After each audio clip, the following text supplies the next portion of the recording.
오늘 하나님 말씀은 신약전서 누가복음 3장 1절에서 6절에 있는 말씀이 되겠습니다. 신약전서 누가복음 3장 1절에서 6절, 신약전서 91페이지 91쪽에 기록이 되어 있습니다.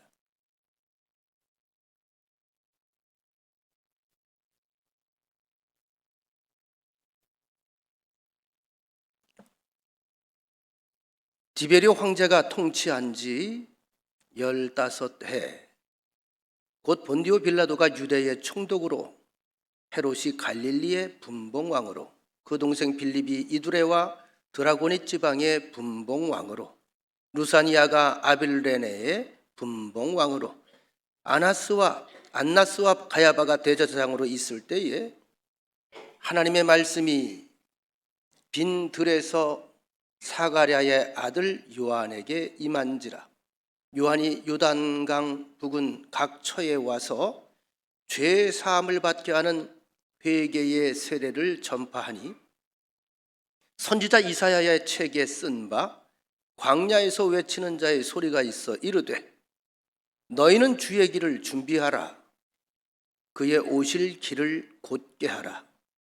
모든 골짜기가 메워지고 모든 산과 작은 산이 낮아지고 굽은 것이 곧아지고 험한 길이 평탄하여질 것이요, 모든 육체가 하나님의 구원하심을 보리라 함과 같으니라. 아멘. 요즘에는 이제 내비게이션이라고 하는 장치가 생겨서 저같이 길치인 사람은 참 좋아요. 참 제가 길치거든요. 이 길치도 DNA가 따로 있나 봐요. 타고난 길치예요. 그래서 가끔 제가 갈 때 헤매지 않고 한 번에 목적지를 찾아가면 어떤 염려가 드냐 하면, 아유 잘 찾아왔네.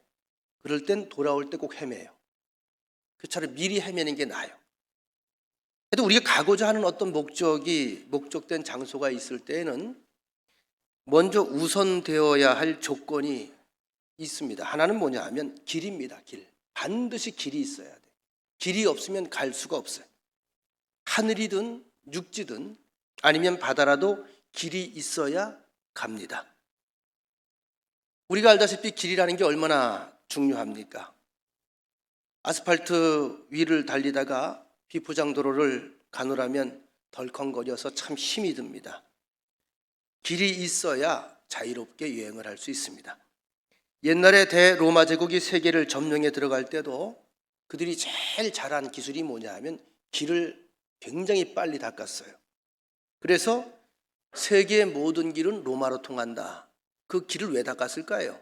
점령하기 위해서 길을 닦은 게 그것이 로마가 만든 길이고, 또 상인들이 다니는 길이 있습니다. 이 상인들이 다니는 이 무역하기 위해서, 비단을 팔기 위해서 또 중국으로부터 또 소아시아 그리고 유럽까지 이어지는 그 길을 가리켜 우리가 실크로드라고 하는 말로 그렇게 부릅니다. 어쨌든 길은 반드시 있어야 된다. 길이 없으면 어떤 일도 이루어지지 않는다. 역사도 마찬가지죠. 여러분, 정치도 마찬가지고요. 경제도 마찬가지예요. 어떤 사람들이 앞서가지요? 길을 먼저 보는 사람이에요. 누가 길을 먼저 보느냐? 누가 그 길 위에 먼저 우선 걸어가느냐? 지금도 어느 지역이든 전철이나 도로가 어떻게 연결되느냐에 따라서 그 지역의 땅의 가치가 달라지고 발전하는 것도 달라지고 상권도 달라집니다. 그래서 도로가 날 때쯤 되면 한참 실랑이가 벌어져요. 이리로 빼냐 저리로 빼느냐. 아마 여러분 가시다 보면 경춘도로라고 하는 게 있죠. 여기서 청평을 넘어서 설악이라고 하는 지역으로 올라가면 이제 거기 설악 아이스가 있어요. 서울부터 그의 양주까지 연결되는, 또 인제까지 연결되는 그러한 고속도로인데, 그 도로에 IC를 만들기 위해서 그 땅을 사서 상당 부분을 그냥 내놓은 그런 단체가 있습니다. 이게 통일교입니다. 그 설악 쪽을 다 샀거든요. 굉장히 유치를 많이 했어요. 제가 듣기로 그리로 길을 내기 위해서. 그리로 길을 냈더니 어떻게 됐죠? 혹시 가끔 가보시나요? 가다 들려보세요. 그쪽이 완전 새로운 세상이 돼버렸어요. 모든 상권이 그리 들어옵니다. 길이라고 하는 게 이렇게 중요합니다. 여러분, 옛날 왕에게는 왕의 길이 따로 있었습니다. 왕이 행차를 하게 되면 먼저 길을 예비해야만 합니다. 왕이 힘이 있고 또 권세가 있으니까 그에 합당한 마땅한 길을 마련하는 준비하는 그런 시간들이 있다는 거죠. 여러분, 2000년 전 대로마 제국이 닦아놓은 길을 가보면 양쪽으로 소나무가 열을 지어 서 있습니다. 저도 갔다 온 지 꽤 오래됐습니다만 지금도 기억나는 게, 지금의 아스팔트처럼 매끈하지는 않지만 큰 돌들을 깎아서 쭉 바닥에 깔아놨어요. 얼마나 튼튼하게 잘 닦아놨는지 지금도 그 길로 차가 다녀요. 여러분, 전 세계 기찻길 철로의 간격이 아시죠? 간격 기준 규격이 오래전에 그 로마의 마차 폭에서 비롯됐다는 건 아시나요? 거기서 비롯된 거예요. 그 마차의 흔적들이 지금도 그 돌 위에 남아 있어요. 많이 다니니까 나중에 길이 고리된 거야. 그 폭이 지금 철로 폭의 기준이 된 겁니다. 자, 오늘 길에 관한 이야기를 좀 말씀을 드리려고 그래요. 따라합시다. 주의 길을 예비하라. 주의 길을 예비하라. 자, 이것이 주님을 맞이하는 우리들에게 들려주시는 세례 요한의 선언이고 선포이기도 합니다. 굉장히 중요한 말입니다. 주의 길을 예비하라. 주의 길을 어떻게 예비해야 되는가? 이것은 마음의 길을 말하는 거예요. 주님, 어서 오세요. 기다렸어요. 참 잘 오셨어요. 이렇게 영접하는 마음으로 주님을 맞이하라는 거예요. 여러분, 인격과 인격의 만남에서 마음을 활짝 열고 어서 오십시오 하고 맞이할 때에 그 다음 모든 아름다운 일들이 시작이 됩니다. 마음의 길이 준비가 되어 있지 않으면 어떠한 일도 불가능해진다는 것을 우리가 알아요. 예배도 마찬가지야. 여러분들이 예배 드릴 때 설레이는 마음, 영접하는 마음, 그죠? 열려있는 마음을 가지고 말씀을 대하면 말씀이 들어와서 춤을 춥니다. 강팍한 마음, 굳어진 마음, 그리고 교만한 마음, 딱딱한 마음, 이 마음을 가지고 굳게 닫고 있다면 하나님의 말씀은 아무 일도 할 수가 없어요. 오늘 본문에 세례 요한의 말씀이 있습니다. 메시아가 왔도다. 회개하고 주의 길을 예비하라. 주님을, 다시 오실 주님을 영접하라고 그는 광야에서 울부짖습니다. 죄의 사함을 얻게 하는 회개의 세례를 전파합니다. 회개라고 하는 말이 뭐죠? 마음을 돌린다, 뒤로 돌아본다, 이런 뜻이에요. 모든 걸 새롭게 돌려놓고 그리고 새롭게 이 땅에 임재하시는 하나님의 주권을 인정하라, 이런 뜻이에요. 주의 길이라고 하는 말은 헬라 원문에서 덴 호돈 큐리우, 다시 말하면 왕의 길을 얘기합니다. 왕의 길. 이어서 본문은 말하죠. 그의 오실 길을 곧게 하라. 따라합시다. 오실 길을 곧게 하라. 길을 곧게 펴놔라. 구불구불한 것을 곧게, 그리고 높고 낮은 것은 평탄하게. 그래서 그분이 오시는데 전혀 어려움이 없도록 모든 장애물들을 다 없애라는 얘기거든요. 편하게 하나님이 빨리 오실 수 있도록, 하나님께서 오셔서 당신의 주권을 마음대로 행사할 수 있도록 내 마음을 열고 두 팔을 벌려 영접하는 마음의 자세를 가져라. 오늘 우리가 세례 예식이 이어집니다. 세례가 뭘까요? 많은 사람들이 보는 앞에서 그를 축복하고 그를 기다리고 그에게 박수를 보내며 그를 위해 기도했던 많은 가족들이 보는 앞에서 공개적으로 하나님을 향해 마음을 여는 행위가 바로 세례의식입니다. 주님 오시옵소서. 내 인생의 주인이 되어 주십시오. 주여 마음대로 내 일생에 행사하시옵소서 라고 하는 고백이에요. 여러분, 강철왕 카네기라고 하는 사람의 이야기를 많이 들어보셨을 겁니다. 사업에 관심이 있는 분이라면 누구나 한 번쯤은 다 이 사람의 일대기를 읽어봅니다. 이 유명한 사업가도 28세까지는 세일즈맨이었다고 그래요. 어려서 가난해서 공부를 제대로 하지 못해서 이 집 저 집 찾아다니면서 물건을 팔아서 생계를 유지하는데, 여러분, 그렇게 파는 세일즈맨들 반가워하는 사람이 있어 없어? 반가워하지 않아요. 다 귀찮아해요. 그다음 막대합니다. 그럴 때마다 이 사람은 자괴감이 드는 거예요. 내가 왜 저 사람들 귀찮게 하지? 내가 왜 저 사람들을 괴롭게 해야 되지? 내가 이렇게 하면서 살아가야 되나? 왜냐하면 환대를 받지 못한 인생이니까 시리에 참 여러 번 빠집니다. 낙심하기도 합니다. 그러던 어느 날 우연히 노인이 혼자 사는 집을 방문하게 됩니다. 응접실에 들어서니까 벽에 걸린 그림 한 점이 눈에 딱 들어와요. 자, 이것이 오늘날 강철 왕 카네기의 그림이라고 알려진 건데 밀물과 썰물에 관한 그림입니다. 바로 저 그림입니다. 썰물대라서 물이 다 빠졌어요. 그리고 넓은 해변가에 모래 언덕에 낡은 배 한 척이 이렇게 쓰러져서 기대어 서 있어요. 저 그림을 보는 순간에 카네기의 마음속에 아하, 썰물대에 물이 빠져나갔다면 밀물대에 물이 들어올 때가 있겠구나.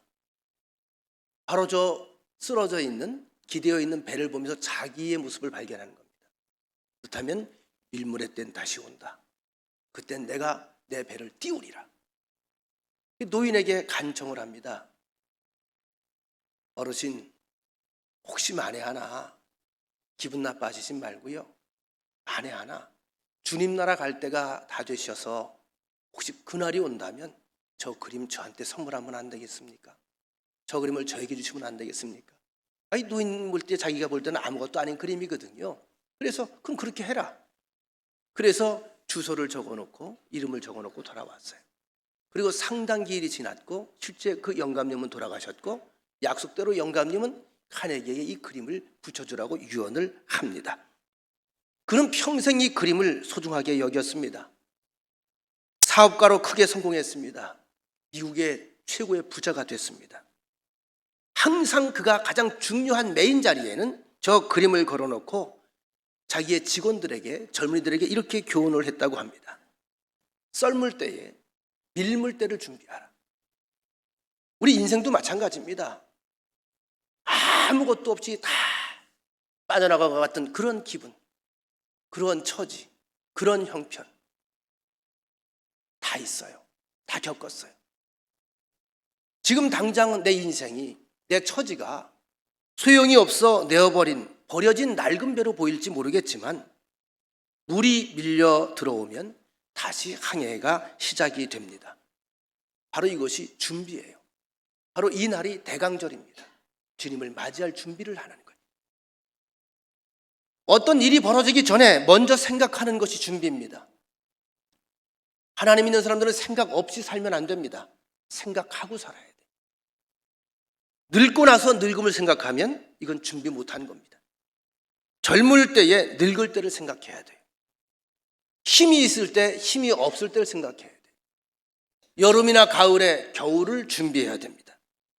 반드시 내게 닥쳐올 일들을 미리 생각하고 그 미래에 사는 것, 그 미래를 위해 준비하는 것, 이것을 우리 선조들은 지혜라고도 말하고 성경에서는 이것을 믿음이라고 말하는 겁니다. 좀 슬픈 이야기이긴 합니다만 엊그저께 가깝게 지내는 한 목사님, 후배 목사님이 교회를 임지를 옮기게 됐다는 이야기를 제가 들었어요. 참 다니길 좋아하는 분이야, 제가 볼 땐. 그리고 건강해요. 산 타기를 좋아하고. 코로나 이후에 오후 예배를 계속 안 드리셨어요. 교회가 제법 규모가 있어요. 교인들이 싫어한대요. 식사 준비하는 것도 싫어한대요. 그래서 식사도 하지 말자 그러면. 그리고 한 2년 지났죠? 끝난 지. 교회가 자꾸 침체가 되니까 영적으로 다운이 되는 거예요. 영적으로 다운이 되니까 뭐가 나올까요? 불평이 나와요. 참 희한해요, 교회가. 굉장히 활발하던 교회인데 갑자기 불평이 나와요. 자꾸 불평이 여기저기 전염병처럼 번져서 올라오는 거예요. 목사님이 그 이야기를 듣는 순간에 견디다 못해 이 교회에 사임하겠습니다. 저한테 하는 얘기가 형님 저 갑니다. 제가 마음이 별로 좋지 않더라고요. 이 생각이 들었어요. 누가 보든 보지 않든 여러분 우리가 하나님 앞에서 최선을 다해. 이게 지혜입니다. 이게 믿음입니다. 그래야 밀물대에 그 배가 뜨는 거예요. 우리 교회는 이제 활발하게 뜰 때가 옵니다. 지금 준비하는 과정들이에요. 최선을 다해 준비하세요. 기도할 때 기도하세요. 말씀을 들을 수 있을 때 들으세요. 아멘 할 수 있을 때 아멘 하세요. 예수님께서 이 땅에 오셨습니다. 이것은 새로운 차원의 소망이요, 하늘로부터 임하는 한 줄기 빛입니다. 역사의 새로운 장을 여는 시간이고 재창조의 역사가 나타나는 시간입니다. 그런데 이 역사가 요란하질 않아요. 베들레헴의 말구유에서 시작이 되잖아요. 예수님 오실 때 요란했나요? 요란하지 않았어요.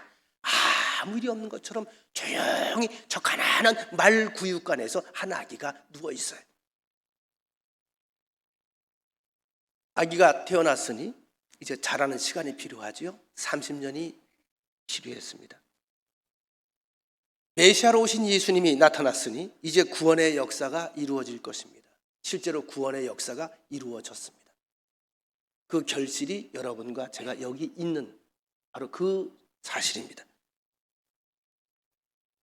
2000년 전인 당시를 한번 돌아가 봅니다. 성탄은 하나님께서 우리 죄인된 사람들을 향해서 하늘길을 열어주신 사건이에요.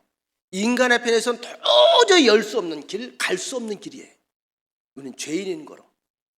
그런데 하나님께서 하늘로부터 길을 열어주신 사건이 성탄입니다. 우리 누구나 그래서 예수 그리스도의 이름으로 구원을 받습니다. 예수 그리스도의 이름으로 천국에 갑니다. 예수 그리스도의 이름으로 죄 사함 받습니다. 새 길이 열린 거예요. 이게 성탄이에요. 당시에 내가 이미 여러 번 설명해 드렸습니다만 유대 나라는 로마라고 하는 나라의 속국이었습니다. 오늘 본문에 보면 분봉왕이라는 말이 많이 나오죠. 1절 보십시다. 유대 총독으로 헤롯이 갈릴리의 분봉왕으로 그 동생 빌립이 이두레와 도라고네 지방의 분봉왕으로 루사니아가 아빌레네의 분봉왕으로, 분봉이란 말이 많이 나오죠. 이 분봉왕이라고 하는 말은 뭐냐 하면 로마 황제가, 예를 들어 우리 대한민국이 있잖아요. 그럼 대한민국이 한 왕이 다스리면 하나의 힘을 발휘합니다. 그러니까 이걸 쪼개놔요. 여건대로 쭉쭉 쪼개놓고 왕을 자기들이 임명을 하는 거예요. 감시하게 하는 거예요. 그 나라가 여러 지역으로 나눠졌어요. 그래서 허수아비, 다시 말하면 바지 사장들을 세워놓은 거예요. 그래서 거기에 소요가 있나, 혹시 이상한 놈들이 있나, 구테타 세력들이 있나, 이걸 수시로 보고를 하는 거예요. 자, 이런 와중에 그들은 특별히 하나님을 믿는 유일신사상을 가진 사람들이잖아요. 이건 대제사장에게 모든 관심이 집중되어 있잖아요. 근데 여러분 아시는 것처럼 대제사장은 세습제입니다. 아버지가 죽어야 아들이 또 하고, 아들이 죽으면 손주가 하고, 이걸 없앴어요. 왜? 그러면 힘이 또 세지니까. 그 대제사장도 자기들이 임명을 하는 거예요. 그래서 오늘 재미있는 이야기는 보면 63년 동안 대제사장이 28번이나 바뀌었어요. 보통 63년이면 한 사람이 합니다. 28번을 바꿨어요. 조금 마음에 안 들면 바꾸는 거예요. 바꾸는 거예요. 그러니까 완전히 교계를 장악을 한 거죠. 로마에서. 오늘 본문에 보면 재미있는 이야기가 나와요. 대제사장 안나스라는 사람이 등장을 합니다. 그는 주 7년부터 14년까지 대제사장으로 봉직했습니다만 이후에 부득불 다른 사람을 임명해야 했기에 아들 넷을 임명했다가 예수님께서 돌아가시기 직전에 다시 그의 사위였던 가야바를 대제사장으로 세웁니다. 그러니까 정신적으로는 안나스가 대제사장이고 가야바는 말하자면 실제적으로 대제사장이야. 이해가 돼요? 실제는 안나스가 대제사장인데 바지사장은 여기 뭐 가야바라는 이야기예요. 그래서 여러분 예수님을 체포하고도 먼저 안나스에게 끌고 갔다가 다시 가야바에게 끌고 갔다가 헤롯에게 끌고 갔다가 빌라도에게 끌고 갔다. 이게 왜 그러냐 하면 다 그렇게 그 힘 있는 사람들을 돌리는 거예요. 이것이 당시에 그 나라의 형편, 그리고 종교계가 얼마나 무력하고 힘이 없고 타락했는지를 보여주는 증거이기도 합니다. 그래서 정치, 경제, 문화 할 것 없이 모든 면에서 인류 역사상 가장 혼란한 암흑시대였다. 이렇게 역사학자들은 평하고 있습니다. 이런 때에 바로 세례 요한의 복음이 시작이 됩니다. 빈들에서 하나님의 말씀이 요한에게 임합니다. 광야라고 하는 말은 다분히 상징적입니다. 정말로 광야라고 하는 말도 있지만 그것보다는 당시의 세상 자체가 광야였어요. 사막이었어요. 희망이 없었어요. 물이 없었어요. 생기가 없었어요. 바로 광야 같은 그 세상에 전해지는 복음이 회개하라, 천국이 가까웠느니라, 메시아가 왔으니 회개하고 마음을 돌이켜 주를 영접하라. 그러면 회개의 복음을 외치는데 그 방법이 뭘까요? 길을 곧게 하라는 거예요. 회개가 뭐죠? 길을 곧게 하는 게 회개예요. 구부러졌던 마음, 교만했던 마음, 상처 입었던 마음, 그리고 삐뚤어진 마음들 있죠. 반항하고 저항하는 마음, 미워하는 마음, 이런 것들을 다 곱게 펼쳐놓으라는 거예요. 내려놓으라는 거예요. 칼바르트라고 하는 신학자는 하나님의 말씀은 3번 오셨다, 3가지 모형으로 오셨다고 말씀합니다. 하나는 초림입니다. 육신을 입고 이 땅에 오신 것, 바로 이것이 신약에 등장하는 예수죠. 예언대로 실제 하나님께서 사람의 몸을 입고 이 땅에 성육신하신 사건이 성탄입니다. 2번째는 다시 오실 주님입니다. 그때는 심판해 주러 오실 것입니다. 역사의 종말에, 역사의 끝에 만 백성을 심판하시기 위해서 영광 중에 구름 타고 오신다. 요한계시록의 말씀이죠. 셋째는 이미 말씀으로 오셔서 우리에게 역사하시는 주님, 성령과 말씀이 바로 그겁니다. 오늘도 여러분들이 설교를 통해서 말씀을 듣고 성경을 통해서 말씀을 읽고 기도 중에 성령으로 말씀을 받습니다. 하나님의 말씀은 성경과 성령을 통해서 우리에게 지금 다가오는 거예요. 제가 레마라고 하는 말을 자주 써요. 레마. 요즘에 똑같은 말씀인데 들려오는 내게 부딪히는 말씀은 각자가 달라요. 그 말씀은 늘 우리와 함께한다. 그런데 이 말씀을 영접하기 위해서 버려야 할 것이 4가지가 있다. 따라합시다. 버리자. 이걸 버려야 돼. 첫째, 골짜기를 메우라 그랬어. 오늘 본문에 골짜기 한번 보실까요?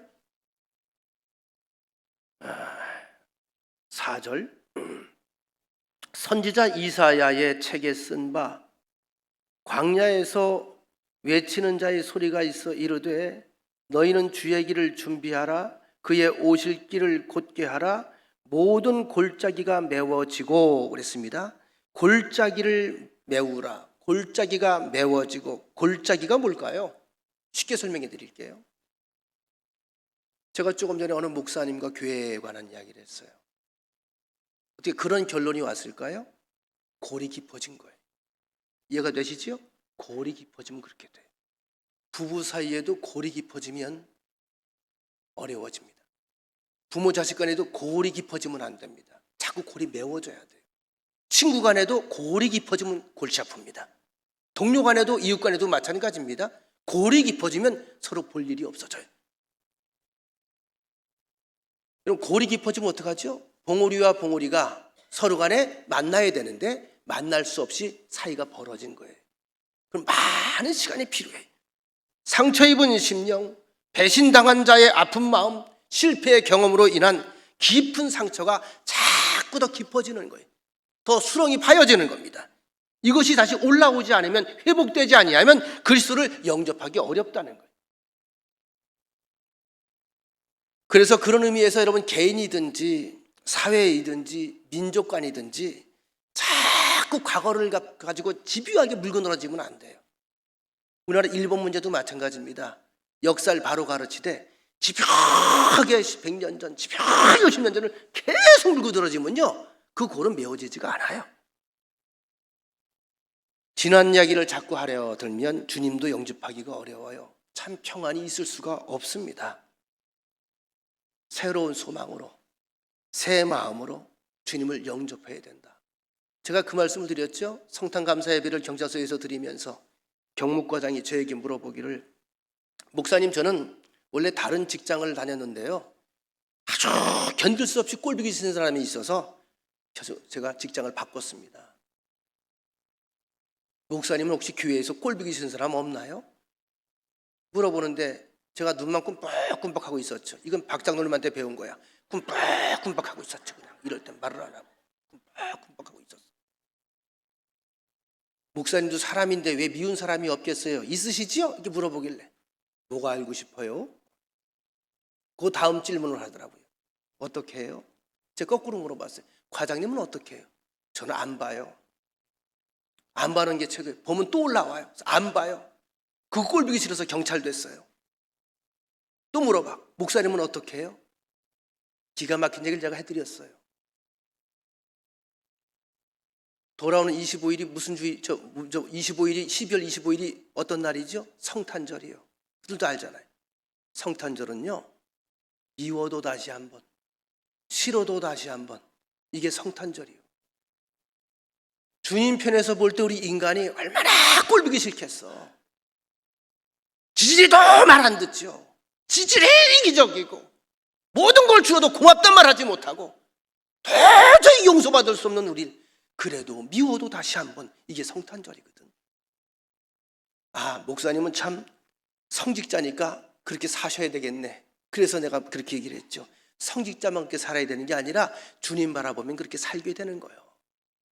천직이요. 경찰이 범죄자를 잡아 집어넣을 때도 마찬가지예요. 죄를 미워하되 사람을 미워하지 않기 위해서는 미워도 다시 한번 그 사람을 들여다봐. 그러면 그렇게 될 수밖에 없는 또 사유가 또 있어. 환경이 그렇게 만들어. 어릴 때 아픔이 그렇게 만들어. 그 아픔도 더불어 보듬어 줄 수 있는 경찰이 되면 그건 훌륭한 경찰관이다. 또 하나, 이 골이 메워져야 된다고 그랬죠. 또 하나, 산이 낮아져야 돼. 높은 산도 낮아져야 되고 작은 언덕들도 낮아져야 됩니다. 산은 뭘까요? 교만, 자랑입니다. 너무 여러분 남들 앞에서 자랑할 거 없어요. 명예를 지켜 세울 거 없어요. 허세 부릴 것 없어요. 이런 사람들은 되게 너무 외모지향주의야. 뭘 남이 보는 게 그렇게 중요해. 하나도 중요하지 않아. 아무도 쳐다봐주지 않아. 뭘 그렇게 의식하고 살아가. 뼈대 있는 집안이라고? 제가 제일 재수없는 집안 가운데 뼈대 없는 집안 하나가 뼈대 없는 집안이야. 뼈대가 없어진 지가 언젠데 여태 뼈대야? 쓸데없는 소리입니다. 누가 하나님 앞에서 감히 뼈대를 노네? 누가 주님 앞에서 감히 뼈대를 노네? 나를 높이고 친척을 높이고 자식을 높이고 가문을 높이고 자꾸 우월세상을 가지고 스스로 높이려고 하는 마음, 이것도 내려놓으라는 거예요. 이래야 주님을 영접할 수가 있어요. 왜? 주님은 저 낮은 자의 자리로 오셨는데 조금만 높아지면 주님과 거리가 멀어질 수밖에 없어요. 많이 배웠다는 거, 그거 크게 별 볼 일 없어요. 많이 가졌다는 거, 뭐 그리 대단한 것도 아니에요. 어쨌든 오늘 본문에서 분명히 우리에게 선언하는 것이 있습니다. 성탄을 우리가 맞이하는 우리에게 어떻게 해서든지 나를 높이는 마음을 내려놓으라는 겁니다. 어떤 사람은 높이다가 마지막에 장례식장까지 높이는 사람이 있더라고요. 관 하나에 몇백만 원이래요. 전 그런 장례도 치러봤잖아요. 너무 크게 특수 제작을 해서 8사람이 못 들어. 무거워서. 근데 부러운가요? 여러분, 시체에도 특별한 시체가 따로 있을까? 그이가 그일까? 그이가 그이야. 우리 인간의 몸뚱아리가 그래요. 이렇게 살아도 저렇게 해서도 시체는 그이가 그이야. 우리 마을에서 서울 쪽으로 차를 가지고 이동하다 보면 광릉내라고 하는 곳이 있죠. 광릉내. 광릉내가 왜 광릉내일까요? 광릉이 있어서 광릉내예요. 조금 더 쭉 올라가다 보면 서울 입구에 태릉이라고 하는 곳이 나타납니다. 별내 옆에. 이 릉이라고 하는 말은 큰 언덕, 큰 임금의 무덤을 이야기해서 릉이야. 릉자가 들어가면 다 임금의 무덤이 있는 거예요. 큰 무덤이. 이집트의 세계 불가사의 중에 하나가 피라미드입니다. 그 피라미드도 역시 왕릉입니다. 왕의 무덤입니다. 그런가 하면 중국의 수도 베이징에 가면 13릉이라고 하는 데가 있는데 2년 동안 공사를 했다고 그래요. 역사를 보니까 2년 동안. 아마 여기 관광지 혹시 갔다 오신 분이 있는지 모르겠어요. 여기 가시면 걸어 다니다가 지쳐요. 너무 넓어서. 만력제의 지하 무덤인데 지하 27m 안에다가 이 무덤을 집어넣었어요. 2년 동안 공사를 했다고 그래요. 하루에 3만 명이 동원이 됐대요. 3만 명이 동원돼서 2년 동안 천조를 들여서 무덤을 만들었어요. 저 보이는 게 뭘까요? 관이에요. 좀 모형이기도 한데 좀 큰 거 있죠? 그건 왕이 있는 거예요. 여기 좀 작은 거 있죠? 왕비예요. 그 옆에 더 작은 거 있죠? 신하예요. 등치가 커서 큰 게 아니고요. 신분 때문에 관이 큰 거예요. 제가 여쭤볼게요. 저 속에 시체가 있게 없게? 예? 저 속에 시체가 있게 없게? 없어요. 조금도 다를 게 없어요. 우리들의 현실입니다. 이제 그런 옷을 벗으라는 거예요. 비워 있는 곳에 주님께서 임한다는 거예요. 나를 비우라는 거예요. 내려놓으라는 거예요. 제가 이제 가끔 운동을 하러 나갈 때 보면 요즘에 추우니까 제가 모자 쓰는 걸 싫어해. 제가 모자 쓰면 참 어울리지가 않아. 이상하게 모자를 쓰면. 그게 추리닝 복장에 모자를 썼는데 모자가 옛날 고구마 장수 쓰는 모자 있죠? 털이 돼가지고 이렇게 모자 있고 여기 귀털 덮는 거. 그걸 쓰고 이제 제가 하도 귀가 시리니까 운동을 하러 나갔어요. 다들 배꼽을 잡는 거예요. 목사님 주머니에 고구마가 몇 개 들어있냐 그러고 뭐 놀리느라고 난리가 났어요. 미안해. 우리 교인들은 대번 알아보던데. 그 친구들 하는 얘기가 있습니다. 목사님은 양복 입을 때보다 이렇게 수수하게 있을 때가 훨씬 좋다는 거야. 왜? 편하니까요. 접근하기 좋으니까요. 그러다가 어느 날 일동 시내에서 제가 정장 차림에 다니는 걸 보면 저를 처음에 못 알아봐요. 깜짝 놀래요. 그리고 좀 거리를 둬요. 자기들이 범접하지 못하겠다는 거야. 자기들은 죄인인 거로. 그래서 제가 하나 깨달은 게 있어요. 될 수 있으면 정장하지 말고 슬리퍼 차림에 다녀야 되겠다. 어쩌면 이것이 성탄 사건 아니겠어요? 주님께서 우리를 배려해서 우리들의 모습으로 허름하게 이 땅에 오셔서 가장 낮은 자의 신음소리에 귀를 기울이시고 가장 아픈 자의 곁에서 그의 손을 만져주시기 위해서 이 땅에 오신 분이 바로 아기 예수, 성탄절입니다. 마음속에 여러분 갈등이 있고 고민이 많이 있다면 한번 곰곰이 생각해 보십시다. 아직도 내 속에 산이 남아 있어서 그래요. 큰 산이 무너졌다고요? 내려놨다고요? 아직도 작은 언덕산들이 남아 있어서 그래요. 내가 누군데 감히 나에게 이 마음까지 내려놓으라는 겁니다. 이럴 때 비로소 우리는 깨끗한 마음이 되는 거예요. 주님의 자리에 함께 덩달아 서 있게 되는 것입니다. 세 번째, 굽은 것을 곧게 하라. 구부러진 거, 삐뚤어진 거, 왜곡된 거. 요즘 시대가 가장 위험한 게 가짜 뉴스입니다. 뭐가 진짜고 뭐가 가짜인지를 알 수가 없습니다. 글 쓰는 분들 보면 되게 삐딱하게 써놔요. 그럼 보는 사람이 갑자기 삐딱하게 이렇게 돼요. 그렇죠? 어떤 사건, 어떤 일이든지 삐뚤어만 보는 거, 어떤 상처를 이 사람은 입었겠지요. 그건 모르겠지만 만사를 부정적으로 어둡게만 보고 삐뚤기만 봅니다. 여러분 신앙생활하면서 시험 들었다는 게 뭘까요? 눈이 삐뚤어지기 시작하면 시험 들은 거예요. 장로님을 볼 때 그냥 아유 참 이쁘다, 귀엽다, 고맙다, 감사하다 이렇게 가면 되는데 이상한 것만 보이는 거예요. 머리가 빠졌다는 둥, 절 보고 어느 날 그냥 키가 작다는 둥, 작은 거인지 알았어? 삐뚤어지기 시작한 거거든요. 있는 그대로. 제가 이번에 성탄 감사 예배 드리고 나오는데 거기에 한 목사님이 연세가 좀 있으신 목사님인데 그 목사님이 저한테 아주 퍼펙트한 칭찬을 해주시더라고요. 제가 설교를 했고 그리고 이제 선물을 전달하고 서장하고 같이 밥을 먹는데 끝나고 일어서서 먼저 나가겠다고 인사를 했더니 저한테 그렇게 칭찬해 줬다? 난 처음 들었다? 목사님, 이 목사님은 뺄 것도 없고 덜 것도 없어. 키가 딱 그 키가 어울려. 조금에 더 컸으면 큰일 날 뻔했어. 전혀 어색하지가 않아. 처음엔 이게 칭찬인가 욕인가. 어쨌든 말은 지혜롭게 한 거예요. 있는 그대로 여러분, 그렇죠? 좀 밝게 보면 돼요. 우리 교인들 소중하지 않은 교인이 없어요. 옆 사람과 인사합시다. 당신 정말 소중합니다. 비뚤게 보이고 여러분 삐딱하게 보이는 것은 내 눈과 마음이 먼저 병이 든 거예요. 은혜 받으면 다 이뻐요. 은혜 받으면 다 감사해요. 은혜 받으면 다 감동이에요. 은혜 받으면 다 경탄이에요. 네 번째로 험한 길을 평탄하게 하라. 험한 길이 뭘까요?